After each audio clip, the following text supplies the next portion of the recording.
사운드 트랙.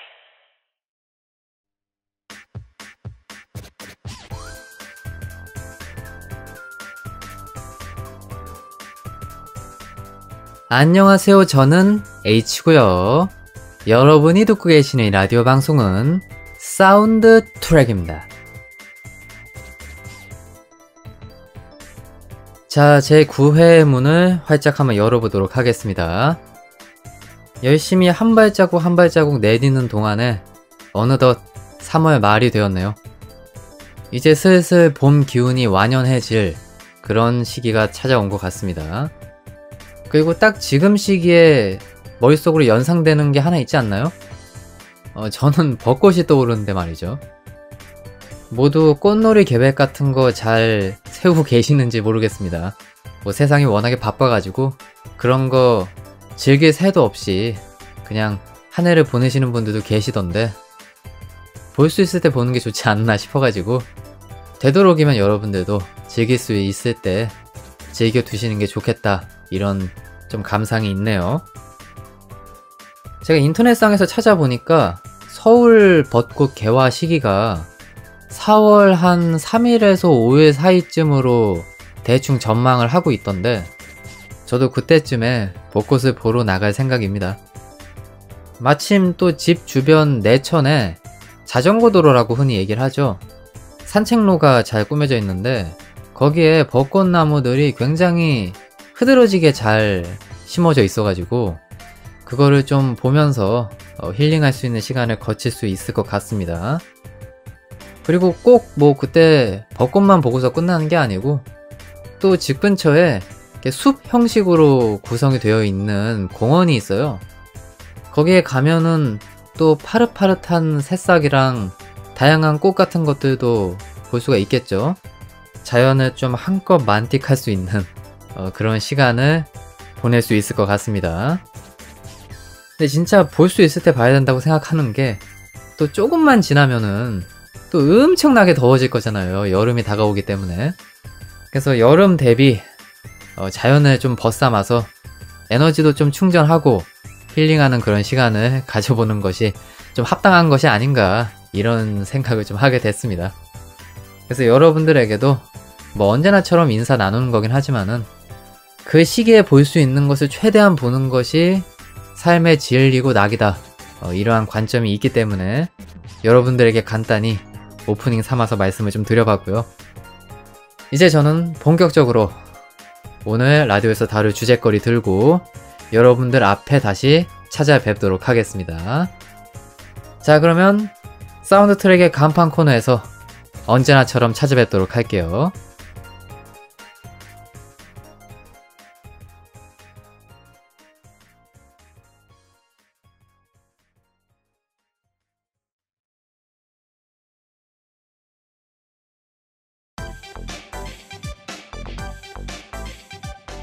꿀같은 날에는 꿀꿀한 작품 어떠신지요? 리뷰 비스무리한 그것, 사운드 트랙의 꿀잼 셀렉트 시간입니다.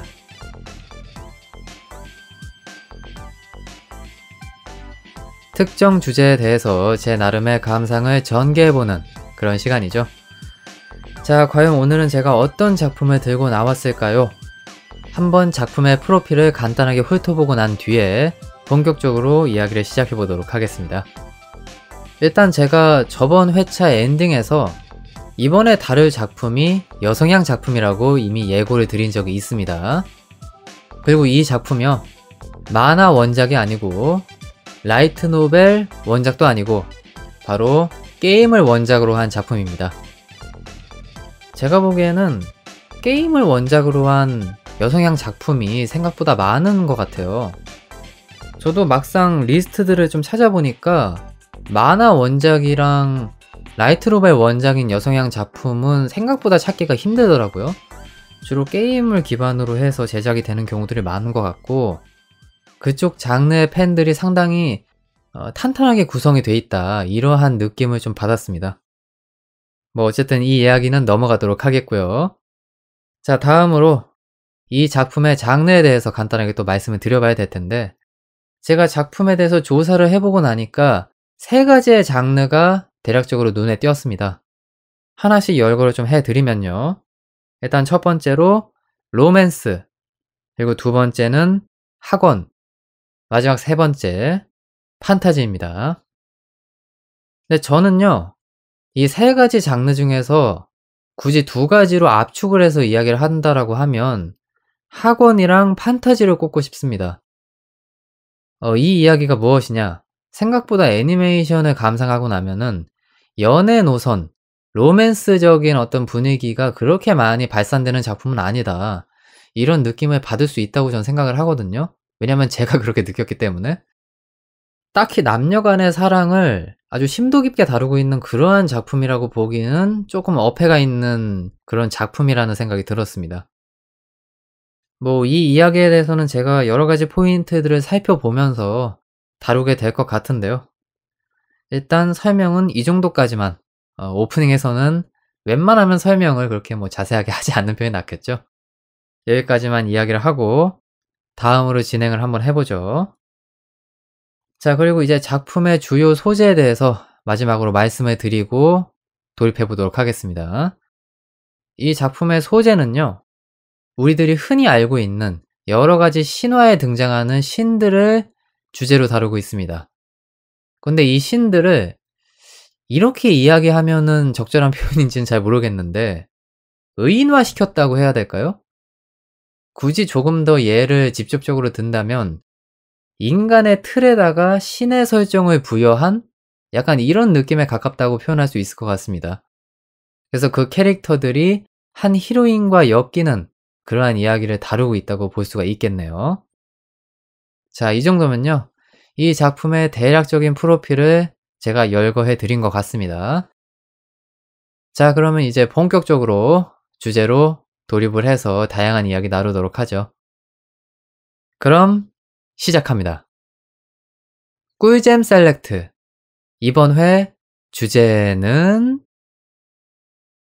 왜냐하면 넌 요정처럼 사랑스러우니까. 애니메이션 신들의 장난입니다.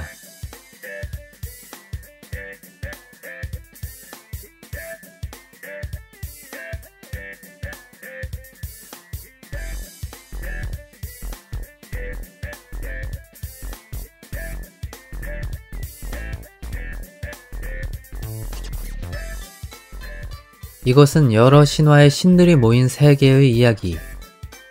신화를 대표하는 신들이 모여 어떤 회의를 벌인다. 아무래도 신들 중에는 인간을 싫어하는 문제아가 있는 듯하다. 신은 인간을 사랑하고 인간에게 숭배받지 않으면 안 되는 존재. 그러나 현재 신과 인간의 연결고리는 희박해질 대로 희박해진 상태.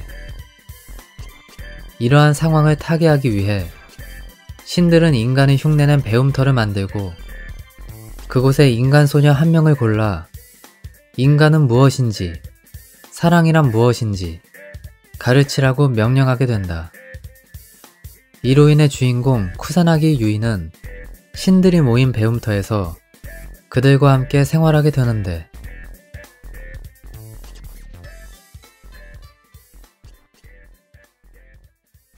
자, 제가 아까 전에 이 작품이 게임을 원작으로 하고 있다고 말씀을 드렸었죠? 근데 그 게임의 정체성이요, 시뮬레이션 게임입니다. 흔히 오토메 게임이라고 명칭을 붙여서 이야기를 하는 것 같은데요. 이 장르에 생소하신 분들에게 직관적으로 설명을 드린다면 미소년 연애 시뮬레이션, 이렇게 정의를 낼 수 있는 장르라고 말씀드릴 수 있습니다. 한마디로 말씀드려서 흔히 오타쿠 분들이 많이 접하고 또 즐기시고 하는 그런 게임 장르가 있잖아요. 미소녀 연애 시뮬레이션. 그 미연씨의 성전환 버전, 성반전 버전이라고 생각하시면 될 것 같습니다. 다양한 공략 대상인 남자 캐릭터들이 존재하고 한 명의 여성 히로인이 그 캐릭터들을 파내려가는 그런 게임이라고 볼 수가 있겠습니다. 근데 이 작품을 애니메이션화 시키니까 역할앤물에 가까운 그런 인상을 좀 받게 만드는 작품이 되었네요. 자, 그리고 메인 스토리는 제가 방금 전에 브리핑 했던 내용을 들어보시면 대략적으로 알 수 있을 겁니다. 인간인 여성 히로인이 다양한 신들에게 인간의 마음, 인간의 특성을 학습시키는 이러한 스토리를 가지고 있는 작품인데요. 근데 사실 이거 남성 오타쿠층에게 그렇게 생소한 소재가 아닙니다. 여러분들도 아마 비슷한 작품을 하나 떠올리실 수 있을 것 같은데, 이런 작품이 하나 있죠. 내가 아가씨 학교에 서민 샘플로 납치당한 사건. 아마 이 작품 익히 들어서 알고 계시는 분들이 계실 겁니다. 그 작품의 기본 플롯이랑 굉장히 흡사한 내용이죠. 단지 차이점이라고 한다면 그 작품은 가볍게 볼 수 있는 코미디 위주의 작품인데, 이 작품 같은 경우는 조금 더 학원 일상적인 느낌이 부각되어 있는, 그리고 대체적으로 이야기의 맥락이 조금 진지한 편에 속하는 작품이라는 차이점이 있습니다. 그리고 또 한 가지를 연상할 수도 있는데, 이 작품이 고귀한 존재인 신들 사이에 인간이 껴있는 거잖아요. 그런 작품이다 보니까 오란고교 호스트부? 호스팅부인가요? 호스트부인가요? 저 정확히 기억은 안 나는데, 그 작품이랑 어찌 보면 또 비슷한 맥락이라고 할 수도 있을 것 같아요. 하지만 기본적으로 지향하는 바는 역시 다르고요. 그 작품도 코미디가 위주가 되는 작품이기 때문에 확연한 차이점을 가지고 있다고 생각이 됩니다. 자, 그러면 이쯤에서 제가 이 작품을 다 감상하고 나서 들었던 직관적인 생각에 대해서 간단하게 좀 말씀을 드려볼게요. 사실 냉정하게 평가하면 잘 만든 작품이라고 말씀드리는 거는 조금 어폐가 있는 것 같습니다. 기본적으로 남성 캐릭터들의 성적 어필이 상당 부분 들어가 있는 그런 작품임과 동시에 결말부로 가면은 조금 심파적인 느낌도 가지고 있는 것이 사실입니다. 그렇기 때문에 그러한 장르에 알러지가 있는 분들, 그러한 스토리 라인에 조금 거부감이 있는 분들이라면은 이 작품을 그렇게 재미있게 보지는 못할 것 같아요. 다만 특정한 부분에서 그런 요소들이 강하게 부각이 되는 측면이 있지만은 기본적인 플롯 자체는 사실 학원 일상에 초점이 좀 맞춰져 있고, 신이라고 하는 어떤 판타지 요소적인 측면, 이런 것들이 가미가 돼 있는 것이 상당히 주 포인트이자 타겟팅 돼 있는 요소라고 볼 수가 있기 때문에 중간중간에 등장하는 그 맥락들만 어느 정도 커버가 가능하다라고 하면 킬링타임용으로는 전체적으로 손색이 없는 작품이다, 이렇게 말씀드릴 수가 있을 것 같아요. 그리고 제가 개인적으로 이 작품에서 되게 좋게 봤던 포인트가요. 1회에서 히로인이 어떤 특정한 행동을 하는데 그 특정한 행동이 저는 사실 별다른 의미를 부여하지 않고 그냥 작품을 봤었거든요. 그런데 결말에 가서 그 어떤 특유의 복선을 기가 막히게 회수하는 것을 볼 수가 있습니다. 그래서 개인적으로는 굉장히 마음에 들었어요, 그 부분이. 그리고 또 한 가지, 이 작품의 결말이 굉장히 마음에 들었는데요. 이 작품은 사실 어떤 특정 루트를 따라가는 작품이 아닙니다. 그렇기 때문에 작중의 주인공은 모든 캐릭터들에게 관대한 모습을 보이고 또 열린 태도, 이런 것을 견지하고 있는 캐릭터이기 때문에 이 작품이 가지고 있는 특유의 열린 결말, 이것이 상당히 들어맞는 요소였다, 이렇게 생각을 합니다. 그래서 엔딩을 보고 나서 특별히 불만을 가지게 되지 않는, 오히려 좀 깔끔하다는 느낌이 들었던 것이 사실인 것 같아요. 그래서 그 부분들을 저는 긍정적으로 봤습니다. 자, 그러면 이 정도로 제가 이 작품에 느낀 감상에 대해서 간단하게 설명을 마치도록 하겠고요. 이제 제가 이 작품을 감상하며 느꼈던 두 가지 포인트에 대해서 다양한 이야기들 한번 전개해 보도록 하겠습니다. 깔끔하게 한번 시작해 보도록 하죠. 자, 제가 선택한 첫 번째 포인트 한번 살펴보도록 할까요? 제목을 한번 이렇게 정해봤습니다. 여심 스터디. 자, 갑자기 뭘 스터디하나 이렇게 반응하시는 분들이 분명 계실 텐데요. 제가 이 주제를 들고 온 취지는 이렇습니다. 아무래도 제가 애니메이션 중에서도 특히나 여성향 작품을 그렇게 많이 감상했던 사람이 아니기 때문에 한번 이 작품을 교보제 삼아서 해당 애니메이션에 등장한 다양한 작법과 연출들을 여러 가지로 정리해보고 한번 여심을 이해해보는 시간을 가져보자, 라는 그런 생각으로 이 주제를 한번 들고 와 봤는데요.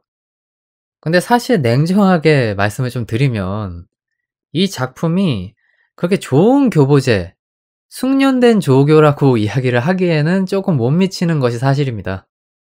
이 신들의 장난이라고 하는 애니메이션 자체가 뭐 여성향 애니메이션의 대명사격인 작품도 아니고 인지도도 제가 보기에는 그냥저냥인 것 같아요.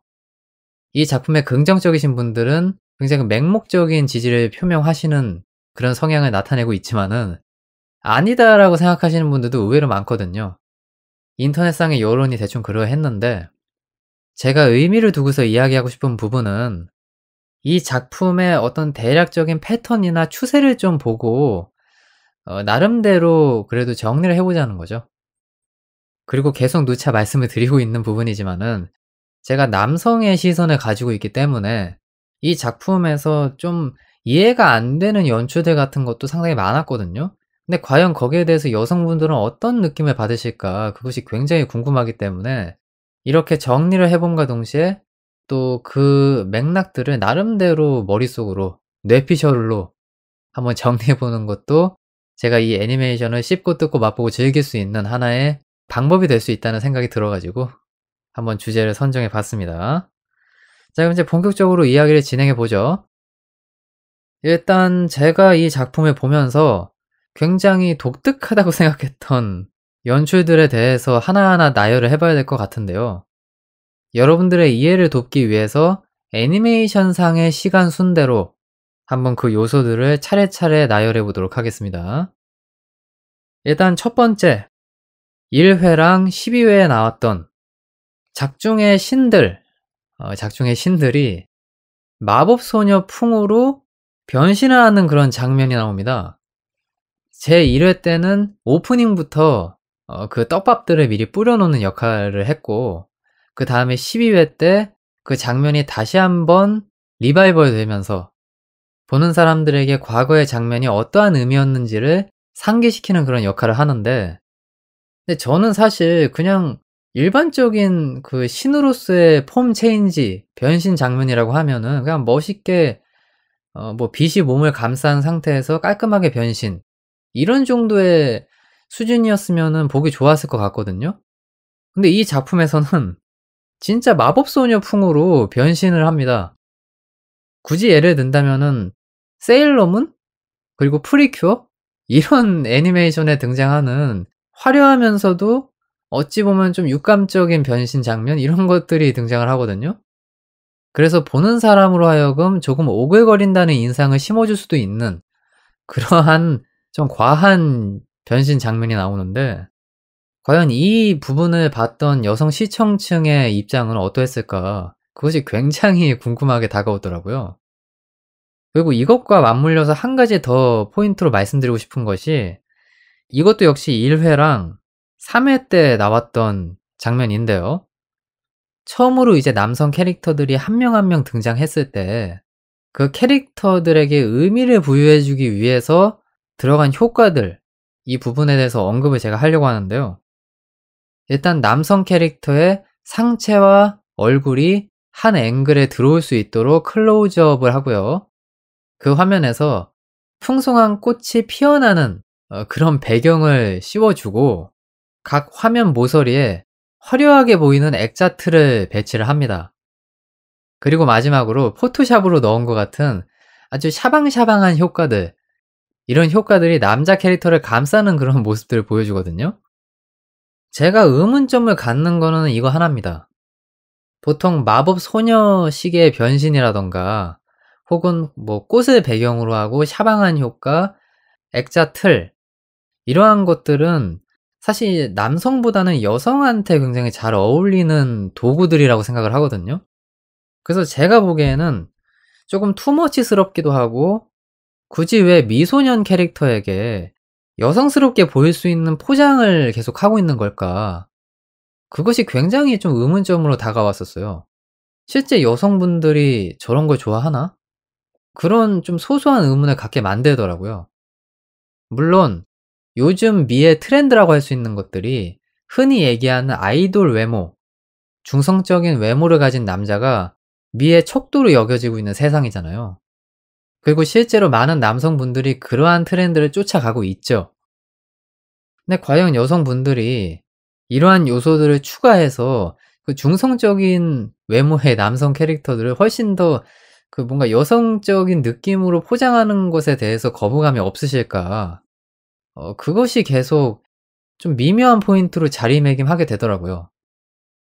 특히나 뭐 제가 후자에 언급했던 꽃 배경이라든가 액자 틀, 샤방한 효과 이런 것들은 요즘에는 뭐 영화라든가 드라마에 잘 안 나오는 그런 효과들 아닌가요?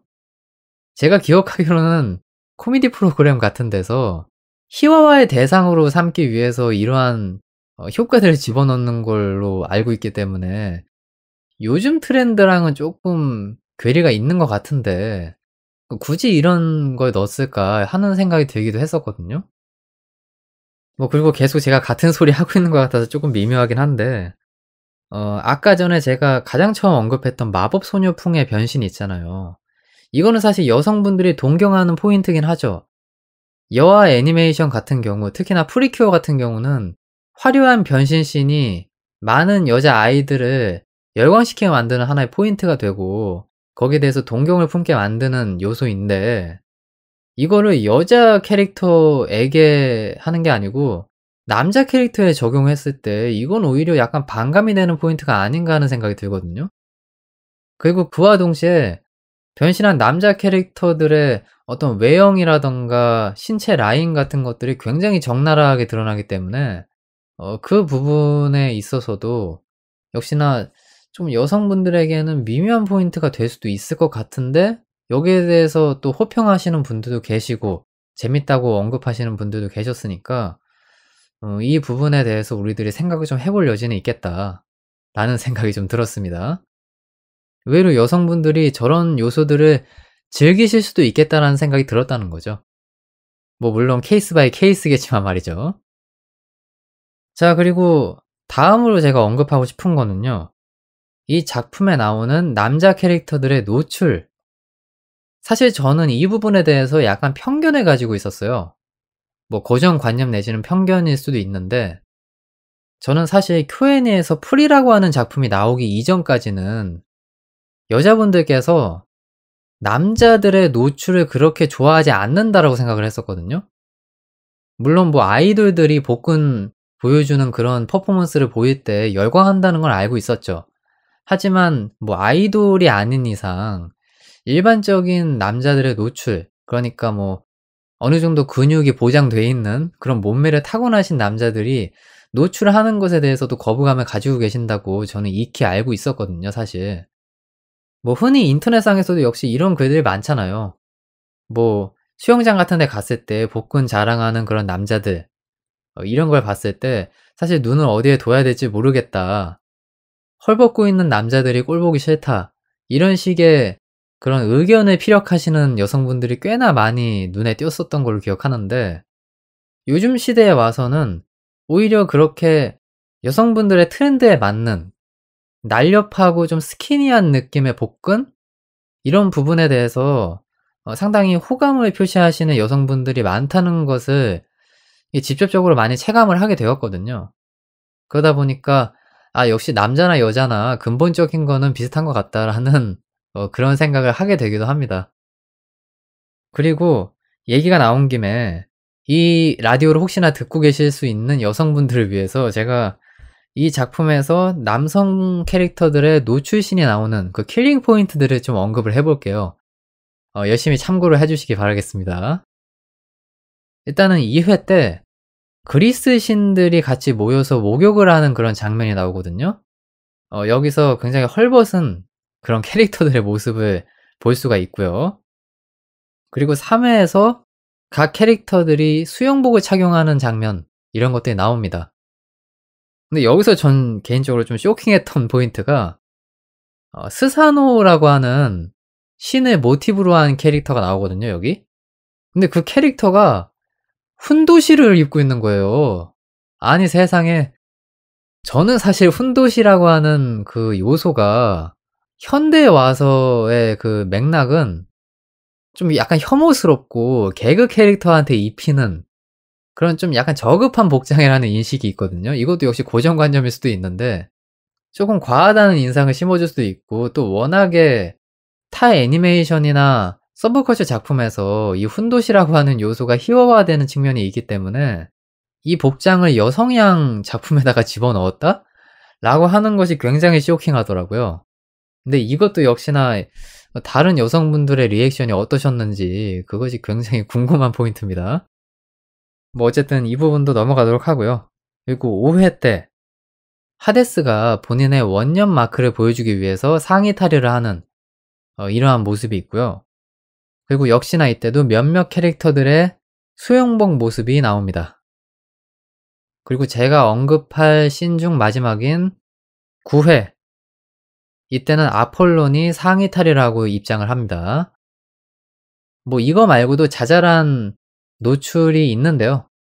나머지 장면들은 한번 이 작품을 감상하고 나서 수수하게 찾아보시는 것들이 재미있는 즐길거리가 될 것 같네요.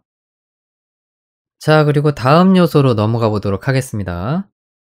제가 다음으로 꼽는 거는요, 바로 이 작품에 등장하는 여러 가지 스킨십들, 이 부분에 대해서 언급을 하고 싶은데요. 제가 느끼기에 이 작품에 등장하는 스킨십의 강도와 횟수는 상당히 빈번하다, 이렇게 말씀드릴 수 있을 것 같습니다. 뭐 예를 좀 들어보면요. 우선 아폴론에 대해서 이야기를 해야 될 것 같은데, 이 캐릭터가 1회에 등장해서 히로인에게 아주 다양한 스킨십들을 하거든요. 여성 히로인의 볼을 만진다던가 머릿결을 만진다던가, 또 손등에 키스를 하고 허리를 감고 볼 키스도 하는 이러한 아주 과감한 플레이들을 펼치는데, 기본적으로 작품 내에서는 신 캐릭터들이 인간의 문화를 잘 모르기 때문에 이러한 실수를 하는 거다라는 식으로 설명이 되고 있긴 한데요. 그런 설정을 뛰어넘어서 그냥 애니메이션 자체를 보면은 여성분들에게 대리만족을 해주기 위해서 이러한 좀 잘생긴 남자 캐릭터들의 과감한 스킨십, 이런 것들을 좀 집어넣은 것이 아닌가, 이런 생각이 드는 것이 사실입니다. 그리고 작중에 등장하는 로키라는 캐릭터도 이런 식의 스킨십을 하더라고요.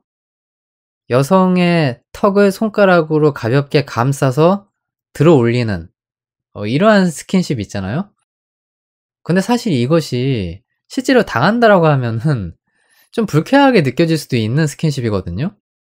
근데 아무래도 제3자의 눈으로 이 작품을 보는 입장이니까 그 부분들이 상당히 로맨틱하게 비춰질 수도 있는 그런 측면이 있겠다라는 생각도 들었습니다. 근데 이 스킨십과 관련돼서 상당히 도를 넘었다는 생각이 드는 그런 캐릭터가 있었거든요. 바로 발드르라고 하는 캐릭터였는데, 이 캐릭터가 하는 행동이 여자들이 딱 싫어할 만한 행동들이 있잖아요. 그런 것들을 서슴없이 하는데, 하나하나씩 말씀을 드리면 일단 여성 캐릭터에게 굉장히 집착증을 보입니다. 혹은 스토커라고 해도 될 정도로 여자 캐릭터와 함께 했던 어떤 행동들에 대해서 굉장히 의미 부여를 하고 계속 뭐 "넌 내 여자니까." 하는 느낌으로 집착을 하는 모습들을 볼 수가 있어요. 그리고 뒤에 가서는 이제 도를 넘었다고 생각이 되는 게 거의 성추행에 준하는 그런 행동을 하기 시작합니다. 여성 히로인을 붙잡고 강제로 키스를 하려고 시도를 한다던가, 히로인의 어깨를 잡다가 서서히 손이 내려오더니 가슴 쪽에 손을 뻗치려고 하는 이러한 행동을 보여서 히로인이 이러시지 말라고 뿌리치는 정도까지 이 도를 넘는 모습을 보여주고 있거든요. 이게 7회랑 8회에서 이제 연속으로 나왔던 장면이었는데, 이거는 아무리 제3자의 눈으로 이 작품을 보는 여성분들이라고 해도 꽤나 불쾌하게 느껴질 수도 있겠다, 이런 생각이 들었는데, 이것도 역시나 그 여심에 얼마만큼 부합하는 그런 장면이었을지 저는 사실 좀 모르겠더라고요. 그리고 제가 마지막으로 이제 언급드리고 싶은 포인트가, 작중의 캐릭터들이 굉장히 여성을 좀 무례하게 대하는 태도들이 있어 가지고 이것도 약간 논란의 그 중심에 설 수도 있는 것 아닌가 하는 생각이 들더라고요. 뭐 이것도 예를 역시 들어야 될 텐데, 일단 여성 히로인이 제우스한테 사실 거의 납치당하다시피 이 세계로 발을 들인 거잖아요. 근데 그런 상황에서 주변에 등장하는 그 신캐릭터들이 굉장히 이 여성 히로인을 뭔가 하대하고 찬밥 대우를 하는 그런 모습들을 볼 수가 있거든요. 물론 인제 그러한 성향들이 많이 줄고 여성 캐릭터와 남성 캐릭터들의 유대감이 좀 부각되는 측면도 있었지만은 처음에는 사실 굉장히 꼴 보기가 싫더라고요. 특히나 콕 집어서 얘기를 하겠습니다. 스사노랑 로키, 이 캐릭터들은 여자 캐릭터에게 진짜 예의가 없는 행동들을 막 하더라고요. 그리고 이 무례함에서 거의 절정에 달하는 캐릭터가 작중에서 선생님 포지션으로 등장을 하는 토트라고 하는 캐릭터가 있는데, 이 캐릭터는 거의 무례함에 있어서 탑 클래스의 영역에 있는 캐릭터라고 해도 과언이 아니다. 감히 이렇게 평가를 하고 싶습니다. 주인공은 아무 죄도 없이 그냥 소환이 돼서 신들에게 인간에 대해서 학습을 시키는 역할을 맡은 건데, 그 모든 영역의 책임들을 다 전가해 버리거든요, 이 캐릭터가. 그리고 볼 때마다 뭔가 험한 말들, 이런 것들을 여주인공한테 하는 모습들을 볼 수가 있고, 가장 좀 짜증나는 포인트이자 개그 포인트라고 생각하는 것이, 여자 캐릭터랑 마주치고 뭔가 일이 있을 때마다 계속 벽치기를 하는 거예요. 뭐 횟수를 굳이 세어보진 않아 가지고 모르겠는데 한 9번 10번 이렇게 되는 것 같아요. 근데 이제 나중에는 좀 도가 넘었다고 생각하는 것이, 이제 9회로 진입을 하니까 그 벽치기가 아예 이 캐릭터의 고유 기믹이 된 건지 엄청나게 스타일리시한 효과와 그런 멋진 포즈를 취하면서 벽을 딱 치는 게 나오는 거예요. 그걸 보면서 참 실수를 금치 못했는데, 이것이 여성분들에게 어필할 수 있는 포인트가 되나. 그러니까 아까 전에 뭐 스킨십이라던가 이 무례한 태도들에 일맥상통하는 포인트라고 생각하는데, 여자분들은 사실 나쁜 남자를 좋아한다고 하잖아요. 근데 그 나쁜 남자의 강도라고 할 수 있는 부분이 이 정도까지 수용이 될 정도의 것인지 아니면은 뭔지를 잘 제가 감이 안 잡히기 시작하더라고요, 이 작품을 보니까. 제가 기본적으로 생각한 나쁜 남자라는 것은 여성에게 좀 툴툴거리고 약간 츤데레적인 모습을 보이는 그런 정도의 수준의 나쁜 남자의 기준으로 삼고 있었는데, 여기에 등장하는 캐릭터들은 그냥 처음부터 히로인에게 굉장히 적대적이고 찬밥 대우를 하는 느낌들이 강하다 보니까 제가 생각하는 그 나쁜 남자의 틀을 조금 깨부수는 영역이 있더라고요. 그래 가지고 한번 굳이 언급을 해 봤습니다. 자, 뭐 여기까지가 제가 이 작품을 바라보면서 작중 굉장히 눈에 띄었던 그런 포인트들을 나열해 본 건데요. 그런데 여기에서 다시 좀 근본적인 의문점으로 빠집니다. 과연 이러한 요소들이 여성분들의 민심을 대변하는 그러한 것이라고 말할 수가 있는 것이냐, 여기에 대한 의문이 확실하게 남게 되는 거죠. 이렇게 정리를 한번 해 보고 싶습니다. 그렇겠니? 자, 애니메이션은 애니메이션일 뿐 따라하지 말자 라는 것이 제 의견입니다. 자, 제가 선택한 두 번째 포인트입니다. 이번 포인트의 제목은 그 히로인이 알고 싶다입니다. 작품의 주인공 쿠사나기 유이, 이 메인 히로인에 대한 고찰을 담고 있는 그런 주제인데요. 일단 앞서서 이 캐릭터에 대한 총평을 제가 간단하게 나열을 한다면은 이렇게 정리를 할 수 있을 것 같습니다. 능동성과 수동성을 동시에 겸비하고 있는 그러한 캐릭터다. 제가 사실 이렇게 느낄 수밖에 없죠. 왜냐면 이 캐릭터는 시뮬레이션 게임의 주인공이잖아요? 그렇다라고 하는 건 플레이하는 사람이 감정이입을 할 수 있는 대상이 되어야 되고, 그렇게 되려면 무색무취한 느낌이 어느 정도는 가미가 돼 있어야 됩니다. 그 부분에 있어서는 수동적인 면모, 이런 것들이 부각이 될 수 있는데, 또 반면에 특정 캐릭터의 루트로 돌입을 하면 그 캐릭터에게 인상 깊은 어떠한 포인트를 제공하기 위해서 독특한 선택지, 독특한 대사를 날려야 될 필요성도 있잖아요? 그런 부분에 있어서는 아마 능동적인 처사가 가능할 겁니다. 그렇기 때문에 그런 감상을 제가 느꼈는지는 모르겠는데요. 근데 작품에 등장하는 그러니까 애니메이션이죠. 애니메이션에 등장하는 이 쿠사나기 유이라고 하는 캐릭터는 일반적인 여성 히로인이랑 대입을 해놓고 보면은 역시나 조금 독특하긴 독특한 것 같아요. 그래서 그 부분에 대해서 제가 가진 생각을 간단하게 좀 이야기해 보도록 하겠습니다. 자, 일단 첫 번째로요. 제가 느낀 이 캐릭터의 굉장히 독특한 점이라고 한다면 아주 단단하게 짝이 없는 멘탈을 가지고 있는 강철 멘탈의 소유자라는 거죠. 이건 아마 여러분들도 애니메이션을 감상하며 저처럼 동일하게 느끼시지 않았을까 싶은데요. 어떠한 불합리가 본인에게 닥쳐와도 그것을 꿋꿋하게 잘 버텨내고 끈기 있게 이겨내는 이러한 모습들을 보여주거든요.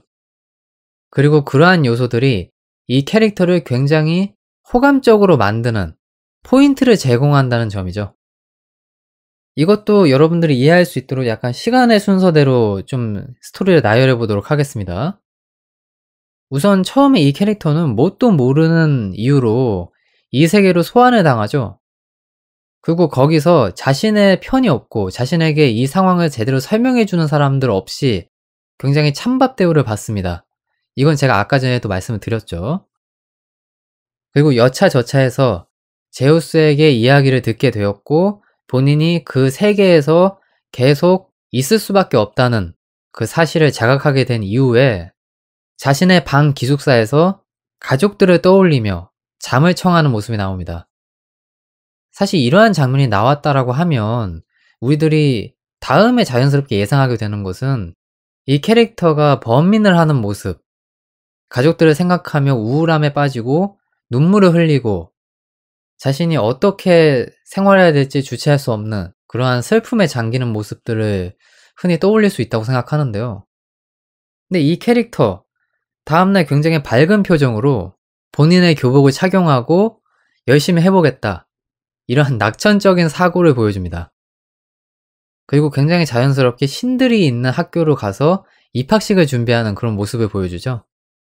이 부분에 있어서는 이 유이라고 하는 캐릭터의 능동적인 성격이 굉장히 부각되는 순간이라고 생각합니다. 어떤 상황이든 정말 포기하지 않고 끝까지 적극적으로 임하는 모습을 보여준다는 거죠. 그리고 또 한 가지 제가 강철 멘탈이라고 생각했던 그 포인트가 하나 더 있는데요. 바로 죽음의 위기를 겪고 나서도 자신의 뜻을 굽히지 않는다는 겁니다. 이거는 좀 예를 들어봐야 될 것 같은데요. 일단 사회 때 하데스가 기본적으로 불운을 타고난 캐릭터이고 그 하데스와 잘 지내기 위해서 유이가 별을 관찰하러 가는 장소로 동행을 하게 되는 모습이 나오죠. 근데 갑자기 비가 내리고 강물이 불어났을 때 유이가 거기에 빠지게 돼서 죽을 위기에 빠지는 것을 볼 수가 있습니다. 근데 다행히 이때 하데스에게 구해지게 되었고 유이는 목숨을 건지게 되었죠. 사실 이 정도의 설정까지 간다라고 하면은 일반적인 사람의 사고면 하데스는 기본적으로 본인도 어찌할 수 없는 불운을 타고난 캐릭터이고 그렇다면 내 목숨, 내 안위를 보장받기 위해서 하데스한테 접근하는 걸 꺼리게 되는 것이 사실 일반적인 반응이잖아요. 특히나 이 캐릭터는 명백하게 죽을 위기를 경험했기 때문에. 하지만 유이는 그러한 상황을 겪었음에도 불구하고 끝까지 하데스와 함께 하려는 태도를 보이고 결국에는 하데스의 불운을 상쇄시키면서 그와 유대감을 자연스럽게 형성하는 모습을 보여주죠. 이 점에 있어서 저는 이 캐릭터를 굉장히 높게 평가하고요. 또 한 가지 포인트는 바로 5회 때 나왔던 스사노랑 엮이는 에피소드. 유이가 산사태로 인해서 절벽에서 추락하게 되는 장면이 나옵니다. 그리고 이때 스사노에 의해서 구해지게 되는데 그 이후에 상황을 본 제우스의 오해 때문에 스사노가 벌을 받을 위기에 처했거든요. 근데 이때 당당하게 제우스 앞에 등장을 해서 강한 일가를 하는 모습이 나옵니다. 근데 여러분들도 대충 예상을 하시겠지만은 제우스라고 하는 신은 모든 신의 거의 정점에 속해 있는 그런 대표적인 신이잖아요. 근데 그러한 캐릭터한테 오히려 인간의 마음을 모르는 건 당신이라고 일가를 한다? 라고 하는 거는 사실 죽을 각오를 하고 얘기를 하는 거잖아요. 그렇게 강력하게 자신의 주장을 피력하고 잘못된 걸 잘못되었다고 이야기할 수 있는 그 태도, 거기에서도 이 캐릭터의 긍지와 자긍심, 도덕적인 면모 이런 것들을 확인할 수 있는 거죠. 그래서 굉장히 저는 긍정적으로 봤는데 동시에 이 캐릭터가 굉장히 수동적이라고 제가 아까 전에 평하지 않았었습니까? 근데 그 수동적인 면모가 이 강철 멘탈이랑 어느 정도 연동이 돼서 드러나는 것 같아요. 그러니까 제가 그러한 포인트를 느꼈던 요소가 뭐였냐면은 이 캐릭터가 스킨십에 있어서도 딱히 별다른 리액션을 하지 않는다라는 겁니다. 그래서 거기에 대해서 간단하게 언급을 드리고 싶은 게 뭐 이건 아까 제가 언급했던 내용이랑 거의 일맥상통하는 건데요. 로키가 히로인의 턱을 감싸 들어 올리면서 "나랑 특별한 추억을 만들지 않겠냐." 으슥한 뒷골목으로 유이를 유인한 이후에 그러한 행동을 한 건데 사실 그것은 로키가 공포감을 조성할 목적, 불안감을 조성할 목적으로 유이한테 그러한 행동을 한 거였거든요. 근데 유이는 굉장히 해맑게 "로키가 날 싫어하는 줄 알았는데 너도 나랑 특별한 추억을 만들려고 했구나." 이렇게 해맑게 반응하는 모습이 나옵니다. 그러니까 이것도 사실은 좀 맥락상 이상한 거거든요. 왜냐면은 누가 봐도 그거는 로키가 유이를 가지고 놀겠다라고 하는 의도가 엿보이는 장면이었는데 근데 그것을 아무런 리액션 없이 그냥 자연스럽게 그런 식으로 받아들이는 거예요. 그러니까 이 모습을 보면서 굉장히 벙쪘던 것이 하나가 있었고 또 한 가지 포인트가 8회 때 발드르가 유이에 대해서 굉장한 소유욕을 보이면서 강제로 키스 시도를 했다가 그 상황을 로키가 정리하는 장면이 나오거든요. 유이는 그 뒤로 뭐 굉장히 사실 혐오스럽다는 느낌을 받을 수도 있는 거고 발드르에 대한 호감이 반감되거나 이럴 수 있는 거잖아요. 근데 이 캐릭터가 하는 리액션이 그냥 '발드르가 왜 그런 행동을 했을까?'라고 좀 찜찜해하는 그런 정도의 수준인 거예요. 그러니까 그것도 굉장히 좀 이해가 안 됐었거든요. 그러니까 일반적인 여성분들이 그러한 상황을 겪게 된다라고 하면은 사실 무섭기도 하고 그 남자에 대한 혐오감이 먼저 들 것 같은데 뭐 아무리 어느 정도 유대감이 형성돼 있다라고는 하지만은 본인을 탐하는 존재인 거잖아요, 그 발드르라고 하는 신이. 근데 전혀 뭐 그런 부분에 있어서 그 문제의 강도에 전혀 비례하지 않는 감정 상태를 보이고 있으니까 그것이 굉장히 이상한 포인트로 저한테 다가오더라고요. 그래서 뭐 정리를 한다라고 하면 이 캐릭터는 기본적으로 품이 크다, 배포가 크다 이렇게 정리를 할 수 있는데 이거는 또 부정적으로 해석한다라고 하면은 감정 표현이 좀 지나치게 절제되어 있다는 식으로 느낄 수도 있는 부분이고 그것은 즉 '이 여자 캐릭터 너무 좀 호구틱한 거 아니야?' 라는 감상을 유도할 수 있는 측면이 있다라는 거죠. 단단한 강철 멘탈을 소유하고 있고 불합리함에 참지 못하는 이러한 긍정적인 부분이 있는 반면에 본인에게 다가오는 어떤 스킨십이라든가 불순한 의도에 대해서는 별로 깨닫지 못하고 별다른 리액션도 보이지 않는다라고 하는 그러한 점이 있기 때문에 이것을 좀 진지하게 살펴보면은 과연 로맨스물이나 역하렘의 적절한 히로인의 그런 표상이라고 할 수 있느냐 여기에 대한 의문이 남을 수밖에 없는 겁니다. 뭐 사실 이거는 제가 남성향 작품에 좀 익숙해져 있기 때문에 느끼는 의문일 수도 있는데요. 어 아까 전에 말씀드렸던 그런 스킨십 이외에도 굉장히 여러 가지 스킨십들이 나오거든요. 근데 초지일관 히로인은 거의 대부분 별다른 리액션을 보이지 않습니다. 물론 뭐 얼굴에 살짝 홍조를 띈다든가 뭔가 좀 부끄러워하는 태도를 보이긴 보여요.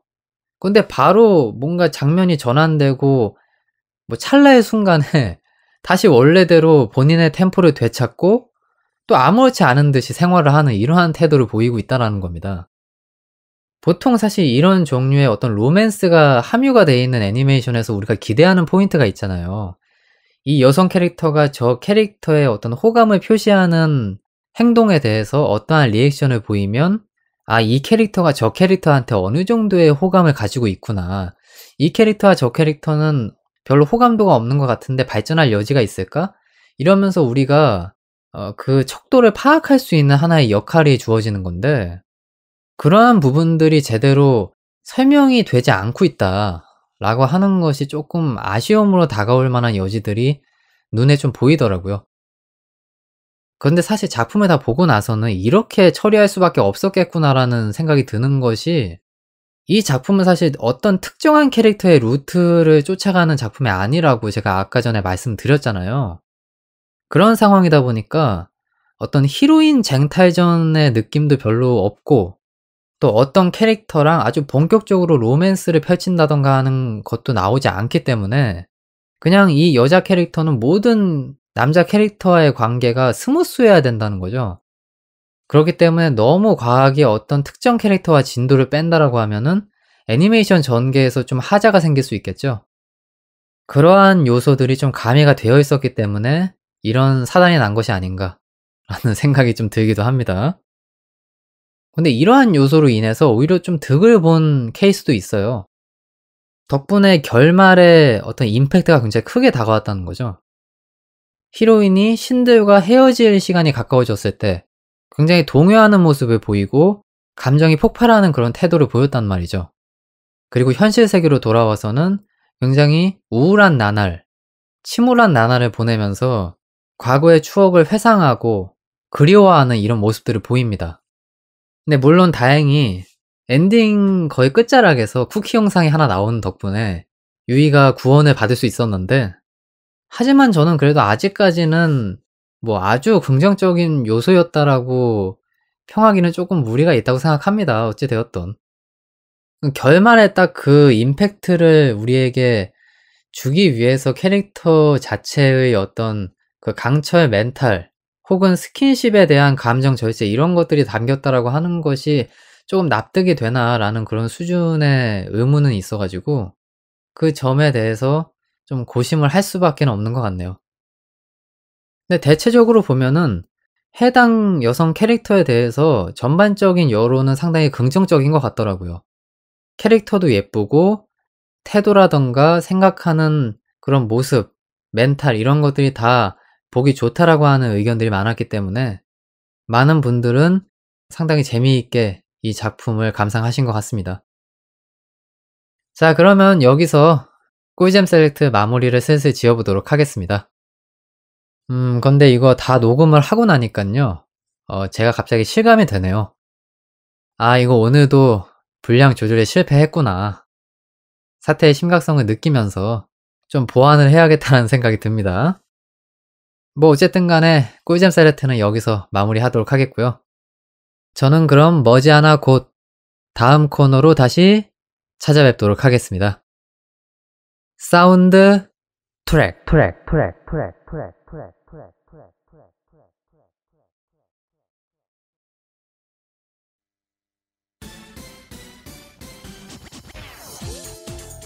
잼없는 날에는 잼잼한 펀치 어떠신지요? 비판 비스무리한 그것, 사운드 트랙의 노잼 셀렉트 시간입니다. 대외적인 비판 여론을 탐구해보는 시간이죠. 자, 그러면은 간단하게 좀 여론에 대한 분위기, 이런 것들을 좀 브리핑해보는 시간을 가져볼까요? 우선 제가 웹서핑을 하면서 느꼈던 생각이요, 이 작품의 어떤 전반적인 평가, 그 분위기라고 할 수 있는 것이 성대결적인 양상이 좀 있었다, 이런 생각이 좀 들었거든요. 그러니까 이 부분을 뭐 오해해서 들으시진 마시고요. 간단 명료하게 그냥 말씀을 드린다면 남성 시청층과 여성 시청층이 느끼는 괴리가 있었습니다. 대체적으로 여성분들은 이 작품에 대해서 호의적인 반응을 많이 보이셨고요. 남성 시청자분들 같은 경우는 이 작품을 보기가 힘들다 라는 부정적인 의견을 많이들 언급하시더라고요. 일단 그런 요소들이 하나 있었고요. 또 한 가지가 단점으로 무진장 많이 언급되고 있는 전개가 빠르다라고 하는 포인트가 있는데, 이거는 사실 시뮬레이션 게임을 소재로 한 애니메이션이 가지는 숙명이라고 볼 수가 있겠죠. 우리들이 그러한 패턴을 워낙에 많이 봤잖아요. 그 방대한 시나리오를 12회 1쿨 안에다가 다 집어넣는다라고 하는 거는 뭐 쉬운 일이 아니죠. 흔히 얘기하는 좀 선택과 집중이라고 하는 것이 필요한 그런 부분일 텐데, 이 애니메이션도 역시나 그 부분을 좀 제대로 잘 이뤄내지 못했다라고 하는 의견이 상당히 지배적인 것 같습니다. 근데 그 의견은 뭐 당연스럽게 나올 의견이고 제가 얘기할 수 있는 부분도 정해져 있기 때문에 이번에는 선정을 하지 않았습니다. 대신에 이번 여론 같은 경우는 정말 자주 언급되는 의견들 중심으로 제가 다뤄서 이야기를 할 거니깐요. 그 부분에 집중을 많이 해 주시면 감사하겠습니다. 자, 그럼 이제 슬슬 시작해 볼까요? 애니메이션 신들의 장난을 감상한 당신 무슨 생각하니?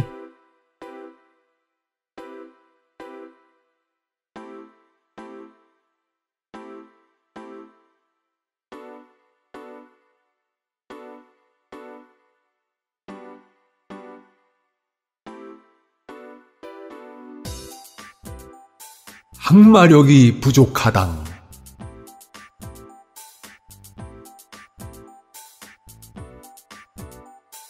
일기로는 부족하당.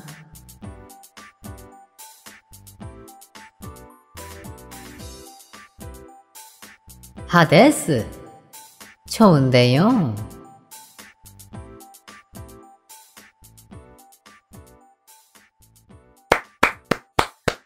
예, 잘 들었습니다. 이것이 바로 당신네들의 시선이었습니다. 자, 여러분들도 지금 시선들 각각 하나씩 들어보셨을 텐데 이거 엄청나게 많이 언급되는 내용입니다. 이것만큼은 제가 정말 자신있게 말씀을 드립니다. 자, 그러면 제가 이걸 어떻게 풀어나갈지 어떠한 의견을 가지고 있는지에 대해서 한번 언급을 해볼 시간이 다가왔네요. 본격적으로 시선에 돌입해 보도록 하겠습니다. 자, 여러분들의 첫 번째 시선입니다. 항마력이 부족하다. 이러한 의견이었는데요. 대충 어떤 건지 아마 감이 잡히실 거라고 생각합니다. 그리고 이 의견은요, 거의 대다수의 남성분들의 그런 시선이었습니다. 한마디로 얘기해서 오글거린다는 거죠. 이 작품에 등장했던 여러 가지 요소들이 남자분들이 접하기에는 조금 오글거리고 뭔가 과한 연출이다라는 느낌으로 다가온다라는 겁니다. 뭐 이거는 제가 아까 전에 꿀잼 사이트에서 워낙에 많이 언급을 했던 내용이었는데요. 변신 장면, 그리고 꽃 액자, 마지막으로 남정네들 막 벗기는 거, 이 3요소가 굉장히 좀 꼴보기 싫었다라고 이야기를 하시는 그 남성 시청자분들의 시선이 상당하더라고요. 그리고 제가 아까 전에 추가로 언급했던 훈도시 관련된 쇼크, 이것도 있었고요. 근데 내심 저는 이 의견들을 보고서 안심을 했던 게, 아, 나만 이 생각한 게 아니구나.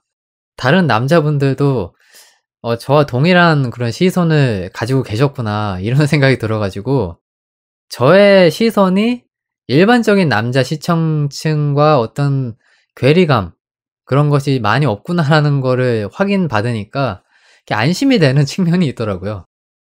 괜한 데에서 안심을 하고 자빠져 있는데, 뭐 어쨌든 이러한 의견들이 상당히 많았다는 것 언급을 해드립니다. 그리고 또 한 가지 재밌는 게, 이 의견이 주로 남자분들이 많이 상주해 있는 대형 커뮤니티의 애니메이션 리뷰글 이런 데 상당히 많이 있었는데, 정말 짠듯이 댓글을 남겨놓은 사람들의 대다수가 왜 버스라는 여자 주인공을 안 벗고 남자들이 다 벗고 앉아있냐, 그러니까 이런 푸념 섞인 댓글을 남기시는 거예요. 그걸 보면서 되게 재밌다는 생각이 들었는데 진짜 막 단합력이 대단하더라고요. 뭐 그런 생각이 들었다는 거는 어쨌든 간에 이 작품의 여성 주인공이 상당히 잘 뽑혔다는 또 반증일 수 있겠다, 이런 생각도 들기도 하고, 여러모로 참 흥미로운 그런 반응들의 연속이었던 것 같습니다. 근데 이제 여기에 대해서 제 생각을 말해야겠죠. 이러한 요소들이 나오는 것에 대해서 여성분들이 과연 어떠한 시선을 가지고 계실까? 그러니까 제가 생각했던 포인트는, 원래 이러한 연출들은 남성향 작품에서 여성 캐릭터한테 부여되는 설정들이거든요. 대략적으로 생각을 해보면 그렇다는 겁니다. 근데 이 작품에서는 그게 정확히 반전돼서 여성향 작품의 남성 캐릭터들이 이러한 효과를 등에 업고서 이제 나오는 거잖아요. 그러니까 여기에 대해서 여성분들의 반응이 어떨지에 대해서 궁금했던 거였는데 저는 그런 것들을 다 차치하고서 그냥 이 작품이 여성향 작품이고 이러한 연출이 나왔다라는 맥락으로만 보면은 그렇게 뭐 납득하지 못할 정도의 수준인가라는 생각은 들었습니다. 이 작품의 타겟층이 명확하잖아요. 여성층. 그 사람들을 대상으로 하고 있는 작품이니까 당연히 그 사람들이 재미있게 볼 수 있고 흥미롭게 느낄 수 있는 그런 요소들이 들어갈 수밖에 없고, 그리고 이 정도의 수위면 그냥저냥 뭐 납득할 수 있는 정도 아닌가 하는 생각이 들었어요. 뭐 완전히 그냥 뭐 남자들이 다 홀라당 벗고 뭐 여성 히로인이랑 어떤 뭐 특수한 관계 이런 것들을 뭐 펼치는 그런 것도 아니고, 뭐 완전히 뭐 BL처럼 남자들끼리 뭐 서로 아웅다웅하는 그러한 전개가 나오는 것도 아니기 때문에 이 정도면은 그냥 여성분들의 순수한 눈요깃거리? 그런 개념으로 봤을 때 납득할 수 있는 수준이라고 저는 생각을 했습니다. 근데 그런 개념으로 보면은 저는 나름대로 잘 또 버텨서 본 것 같아요. 보면서도 그냥 '아 또 팬서비스 나오는구만.' 하는 생각으로 그냥 장면들을 넘겼기 때문에 제가 오히려 '여성향 작품을 잘 보는 건가?' 이런 생각이 들기도 하면서 뭐 여러 가지 좀 감상을 적게 되는데, 뭐 어찌 되었든 저는 그러한 의견을 가지고 있고요. 근데 또 한 가지 재미있는 의견이, 이것도 많은 남자분들이 의외로 댓글에 많이 이야기를 하시는 거였는데요. 흔히 얘기하는 마의 1회, 여기를 돌파하는 순간 이 애니메이션을 의외로 볼만하다 라는 의견들이 또 상당히 많더라고요. 1회를 넘기니까 이 작품을 완주하는 데 큰 어려움이 없더라 라는 식으로 또 이야기하시는 분들이 많아 가지고 이 작품을 바라보는 맥락이 약간 달라질 수도 있겠다 이런 생각이 들기도 하더라고요. 근데 그렇게 완주를 하셨다는 분들의 감상을 들어보면 1회가 좀 너무 오글거리는 거지, 2회, 3회, 4회, 5회 이렇게 지나가다 보면은 그 요소들이 일종의 코미디 요소처럼 느껴지더라. 이렇게 그냥 감상을 하는 정도의 수준이어 가지고 여성분들이 느끼는 이 작품의 맥락이랑은 약간 다를 수도 있겠지만은 남자분들도 어쨌든 웃으면서 볼 수 있고 여성분들도 웃으면서 볼 수 있는 그런 터전이 마련된 작품이 아닌가 이런 생각이 일부 들었던 것 같습니다. 뭐 어쨌든 이 정도면 정리가 됐겠죠? 그럼 다음 의견으로 넘어가 보도록 하겠습니다. 자, 여러분들의 두 번째 시선입니다. 일기로는 부족하다 라는 의견이었는데요. 제가 아까 전에 남자들의 의견을 다뤄서 이야기를 했죠. 그러면 이제 충분히 예상이 되실 텐데 이 의견은 여자분들의 의견입니다. 이 작품에 대해서 긍정을 표하시는 분들은 사실 남성향 애니메이션들 중에서 역대급 애니화다라는 의견까지 피력하시는 분들이 있더라고요. 뭐 거기에 대해서 얼마만큼 동의를 할 수 있느냐는 좀 별개의 문제이긴 한데, 역시 어느 애니메이션이든 간에 팬층이라는 건 있구나 이런 생각도 들고, 또 이 작품을 보는 관점이 사람에 따라서 굉장히 다르다는 거를 새삼 좀 느끼게 됐습니다. 참고로 이 의견이 주로 언급이 됐던 곳이요, 블로그상에 남겨져 있는 리뷰들, 그리고 애니메이션에 직접 별점을 매길 수 있는 공간들이 있잖아요. 거기에서 언급되어 있는 이야기들이었습니다. 근데 여기서 좀 감안하고 저희들이 봐야 될 것이요, 직접 리뷰를 남기고 별점까지 매기로 그 공간에 들어갈 정도라고 한다면은 이 의견을 피력하신 분들은 적극적인 시청자라는 의미겠죠. 한마디로 말해서 이 작품에 대해서 굉장한 호감도를 가지고 있는 그런 분들의 의견이다 라는 것이겠죠. 그러니까 아주 일반적인 의견이라고 이야기하기는 조금 어폐가 있다고 생각이 됩니다. 하지만 충분히 이것도 대중의 여론으로 생각해 봐야 될 여지가 있다, 이런 식의 코멘트를 살짝 남겨보고요. 참고로 이분들은 처음에 제가 언급했던 그 시선과는 180도 다른 그런 관점을 가지고 계신 분들이었습니다. 제가 어떤 부분에서 그러한 생각을 하게 됐냐면은, 아까 전에 분명히 연출이 오글거린다라고 이야기를 했었잖아요. 근데 이분들은 어떻게 표현을 하시냐면은 오글거리는 거? 그럴 수 있어. 근데 그게 오히려 이 작품의 매력 포인트야, 이 양반들아. 딱 이러한 의견을 표출을 하시더라고요. 근데 저도 가만히 생각해 보니까 되게 일리가 있는 얘기인 것 같아요. 애초에 그거는 전형적인 노리고 만든 연출이고 그것이 이 작품의 정체성이자 사람들을 끌어모으는 매력 포인트의 일종으로 해석될 수도 있겠구나. 그러니까 이런 생각을 하게 된다는 거죠. 만약에 이 작품이 그러한 요소 없이 그냥 평이하게 만들어졌다라고 하면은 오히려 매력이 반감될 수 있는 그냥저냥 우리들이 지나가다가 밟히는 여성향 애니메이션 1, 2 이런 식으로 그냥 접근이 될 가능성이 큰데 이 부분으로서 임팩트를 크게 남긴 거다. 이렇게 생각하시는 관점이 존재함으로써 저도 나름대로 생각해 볼 여지가 생기더라고요. 그래서 이분들을 좀 나름대로 좀 존경하게 되었다. 이런 말씀을 좀 간단하게 드립니다. 자, 그러면 다시 본론으로 돌아와서요. 이분들은 1기로는 부족하다는 거죠. 2기, 3기가 나와도 시원치 않을 판이다. 그 정도로 애니메이션화 잘 된 작품이다. 난 이 작품 너무 반했다. 라는 의견을 피력하시는 분들이었는데 이 작품이 아주 잘 만든 작품이라고 동의를 할 수는 없다라고 쳐도 결말 부분을 보고 나서는 약간 좀 생각이 달라지는 부분은 있었어요. 그러니까 이런 관점인 거죠.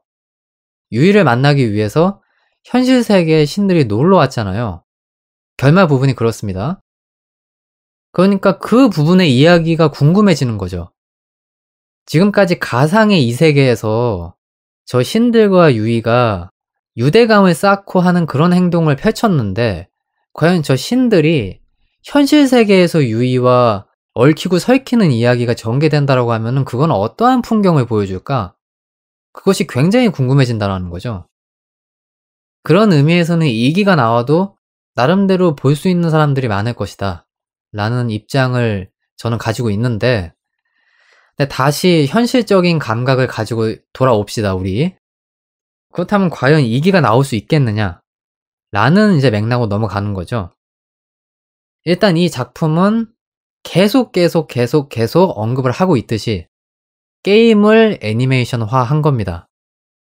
그러면은 제가 궁금한 포인트, 현실 세계의 요이와 신들의 이야기, 이것은 오리지널 스토리로 나와야 되는 이야기인 거죠. 근데 과연 제작사에서 오리지널 스토리로 2기를 낼까요?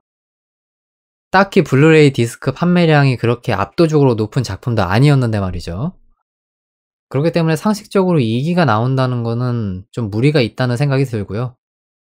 그리고 그렇게 사실 완성도가 높은 작품이다라고 평할 수 있는 여지는 이 작품이 그렇게 많지는 않다고 생각합니다. 제가 초반에 언급했듯이 킬링타임으로 적합한 작품인 건 사실인데 그 이상의 무언가를 보여준 작품도 아니기 때문에 조금 미묘한 것이 사실입니다. 그리고 제가 또 초반에 언급했던 또 한 가지 포인트가 하나 더 있는데 이 작품에서 신파의 그 느낌이 있다라는 말씀을 드렸잖아요. 그러니까 이미 신파라는 느낌을 받았다는 것 자체가 이 작품이 완성도 측면에서 그렇게 긍정적인 느낌이 아니라라는 거를 간접적으로 전달한 거라고 저는 생각을 하거든요, 제 스스로가. 그리고 많은 분들도 저랑 비슷한 감상을 느끼시는 분들이 계시긴 하더라고요. 어쨌든 그러한 상황이다 보니까 우리들이 현실적으로 2기를 기대해 보긴 좀 힘들다라는 생각이 듭니다. 그래서 팬들은 상당히 좀 피눈물을 흘릴 것 같다라는 생각이 드는데 근데 또 혹시 모르죠. 2기가 나올지 안 나올지 굉장히 불투명하게 짝이 없었던 코바야시네 메이 드래곤도 지금 2기가 나온다는데 이거 비아냥거리는 거 아닙니다. 의외로 애니메이션 업계는 뭐든지 다 이루어질 수 있는 그런 꿈의 공간인 것 같아요. 그리고 저는 2기가 나오면 보겠습니다. 이거 확실하게 말씀드립니다. 자, 그러면은 여기서 두 번째 시선도 마무리 짓도록 하죠. 자, 여러분의 마지막 시선입니다. 하데스가 참 좋더라. 이러한 의견이었는데요. 이 의견이 상당히 흥미로운 게요. 남자 시청층이든 여성 시청층이든 모두 다 공통적인 의견으로 나타났다는 겁니다. 이 캐릭터에 대해서 기본적으로 호감도가 높았다. 이렇게 말씀을 감히 드릴 수 있을 것 같은데요. 제가 생각하기에도 이 캐릭터는 작품 내에서 굉장히 입체적으로 그려졌다고 생각이 됩니다. 한 캐릭터에 굉장히 다양한 면모를 배치해 놓고 있어서 그 부분에 대해서 우리들이 여러 가지로 생각해 볼 수 있는 그런 여지를 많이 만들어줬다고 생각되는데요. 뭐 굳이 다른 캐릭터를 까고 싶은 마음은 없지만 각각의 포지셔닝이 너무도 명확하거든요. 뭐 예를 들면은 디오니소스, 츠쿠요미, 토르 이 세 명의 캐릭터는 병풍에 가까운 그런 포지션을 보여주고 있습니다. 그러다 보니까 캐릭터 자체의 매력은 별로 그렇게 부각이 되지 않고 있거든요. 그리고 로키와 발드르 이 두 명 같은 경우는 스토리적인 부각이 너무 크게 돼서 캐릭터 자체가 조금 묻히는 감이 있었던 것 같아요. 이건 철저하게 제 개인의 의견입니다. 물론 로키의 팬들이 상당히 많은 걸 제가 알고 있습니다. 저도 여론을 취합해보다 보니까 그 사실을 알게 됐는데 로키 같은 경우는 사실 디자인적인 측면이나 또 로키가 보여주고 있는 살짝 좀 괴팍하다고 표현할까요? 심술궂다고 표현할까요? 그런 모습들이 여성분들에게 상당히 어필했다는 생각이 들거든요. 하지만 기본적으로 메인 스토리를 견인하고 있는 그런 캐릭터들이기 때문에 아무래도 순수한 캐릭터 자체의 매력이 많이 발산되진 않았던 것 같다라는 그런 생각이 든다는 거죠. 그리고 마지막으로 아폴론이랑 스사노 이 두 명의 캐릭터가 남는데 아폴론 같은 경우는 전형적인 착한 남자, 스사노 같은 경우는 전형적인 나쁜 남자 이러한 아주 간단 명료한 캐릭터이기 때문에 호감을 많이 드러내지 않은 것 같다라는 생각이 들더라고요. 근데 반면에 이제 하데스 같은 경우는 제가 아까 전부터 계속 입체적인 캐릭터로 이 해당 작품에서 존재감을 드러내고 있다고 말씀을 드리는 게 일단 첫 번째 포인트가 우리들이 흔히 알고 있는 하데스의 캐릭터 주로 많은 서브컬처 작품에서 악역으로 그려지는 경우가 많죠.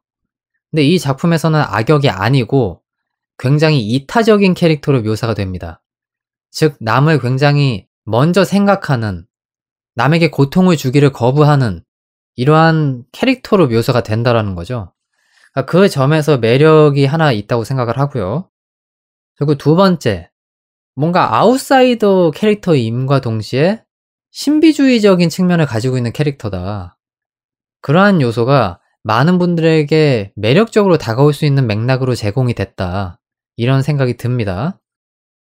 그리고 마지막으로 이 캐릭터가 그렇게 신비로우면서도 묘하게 개그 캐릭터적인 포지셔닝을 하고 있어요.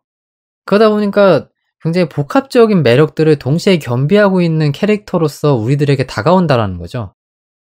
이 점을 저는 굉장히 높게 사고 이 캐릭터를 만들어낸 사람의 전략이 상당히 옳았다.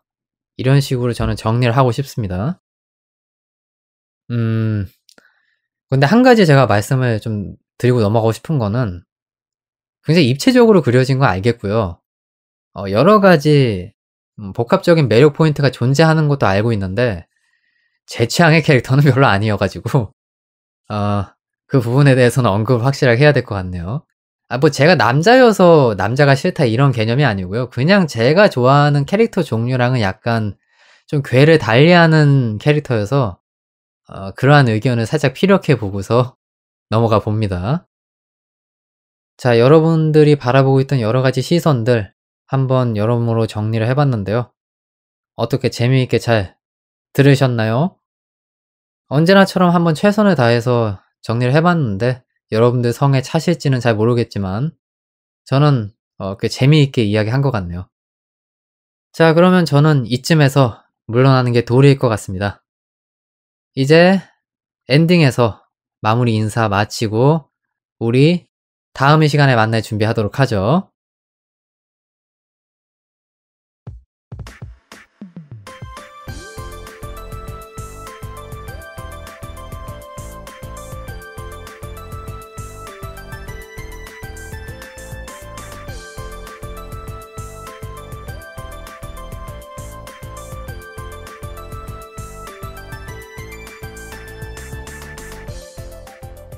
자, 여러분.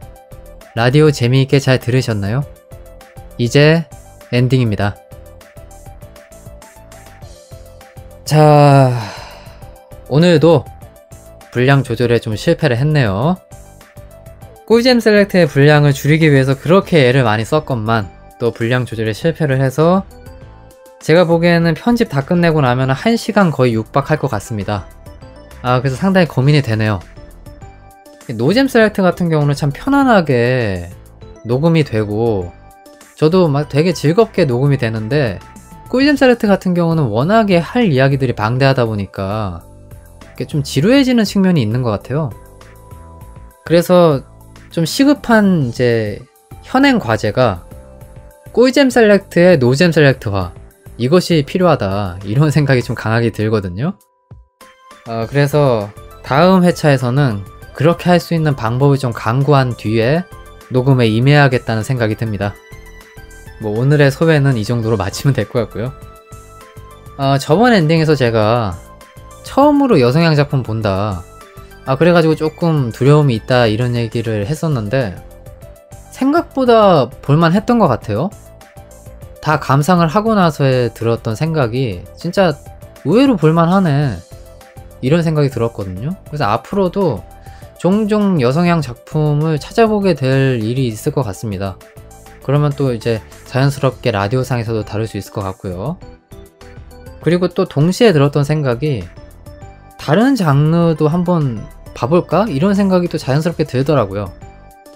아무래도 다양한 재미를 제가 느끼기 위해서는 그만큼 편견을 깨는 그러한 상황을 만들어야겠다는 생각이 들더라고요. 특히나 제가 뭐 메카물이라던가 SF물 이런 거 되게 좀 잘 안 보는 편인데 이번 기회에 한번 또 봐야겠다는 생각도 얼핏 듭니다. 아마 조만간 보게 될 나날이 올 것 같네요. 기대를 해주시면 감사하겠습니다. 자, 그럼 이제 슬슬 마무리를 해야 되겠는데 다음 회차에는 제가 어떤 걸 볼 것이냐, 거기에 대해서 장르적인 힌트를 살짝 드리고 마무리해야죠. 아무래도 이번 회차에 봤던 것이 제가 평소에 즐겨보던 장르가 아니었다 보니까 다음 회차는 또 여러모로 즐겨보는 회차로 넘어가는 것이 도리 아니겠습니까? 그런 생각이 얼핏 들면서 저는 다음 회차를 일상물로 감상하기로 마음을 굳혔습니다. 일상물로 아마 찾아뵙게 될 것 같네요. 다음 회차가 이제 10회네요. 10회 재미있게 한번 진행해보도록 하겠습니다. 자, 그러면 저는 이제 슬슬 인사를 드리도록 할게요. 지금까지 들어주셔서 정말 감사합니다. 이제 물러나 보도록 할게요. 좋은 하루 보내세요. 지금까지 사운드 트랙이었습니다.